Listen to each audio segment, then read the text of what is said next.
Erano specializzate nei trattamenti di cura alla persona e soprattutto dei loro ricchi portafogli. I tre italiani, marito e moglie rispettivamente di Bagnoli di Sopra e Stanghella e un collaboratore di esse, che avevano aperto 8 associazioni che in realtà mascheravano veri e propri centri estetici. La grande bellezza è il nome dell'operazione che ha portato la compagnia della Guardia di Finanza di Padova a denunciare 3 persone e a scoprire 6 evasori totali.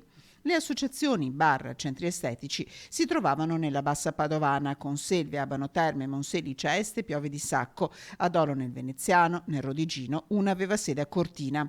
All'interno dei saloni giravano 4.500 soci, secondo quanto ricostruito dalle Fiamme Gialle, in realtà veri e propri clienti che per ogni prestazione pagavano una somma molto concorrenziale, visto che le associazioni non dovevano per legge versare le tasse. Dal 2014 a oggi la coppia e i collaboratori avrebbero evaso più di 4 milioni e mezzo di euro, non versando IVA per quasi 1 milione di euro, secondo quanto scoperto dalle Fiamme Gialle.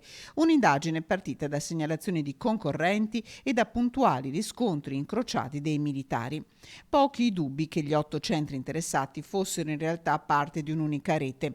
Simili nomi delle varie associazioni, un marchio comune, un unico sito internet per pubblicizzare le varie offerte.